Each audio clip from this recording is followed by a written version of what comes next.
പാലക്കാട് ആലത്തൂരിൽ ദേശീയപാതയിൽ അറ്റകുറ്റപ്പണി നടക്കുന്ന ഭാഗത്ത് റോഡ് ഇടിഞ്ഞു താഴ്ന്നു. സ്വാതി ജംഗ്ഷനിലാണ് ഇന്ന് രാവിലെ റോഡ് ഇടിഞ്ഞു താഴ്ന്നത്. നിർമ്മാണ കമ്പനിയുടെ അശാസ്ത്രീയ റോഡ് നിർമ്മാണത്തിനെതിരെ കെ രാധാകൃഷ്ണൻ MP രംഗത്തെത്തി. ദേശീയപാതയിൽ ആലത്തൂർ സ്വാതി ജംഗ്ഷനിൽ ഇന്ന് പുലർച്ചെയോടെയാണ് റോഡിൽ ഗർത്തം രൂപപ്പെട്ടത്. പുലർച്ചെയായതിനാൽ കൂടുതൽ വാഹനങ്ങളില്ലാത്തത് വൻ അപകടമൊഴിവാക്കി. നിർമ്മാണ പ്രവർത്തനം നടക്കുന്ന റോഡിന്റെ ഒരു ഭാഗത്ത് തൃശൂരിലേക്കുള്ള സ്പീഡ് ട്രാക്കിലാണ് റോഡ് ഇടിഞ്ഞു താഴ്ന്നത്.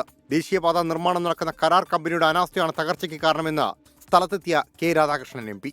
ഇവിടെ ഇങ്ങനെ ഒരു വർക്ക് നടന്ന കുഴപ്പമുണ്ടെന്നുള്ള കാര്യം മുന്നേ അറിയില്ലായിരുന്നു. കൃത്യമായിട്ടൊരു മോണിറ്ററിംഗ് സംവിധാനം ഉണ്ടാകേണ്ടതായിരുന്നു. ടോൾ പിരിക്കാൻ ഇവർക്ക് സാമർത്ഥ്യം കാണിക്കുന്നുണ്ട്.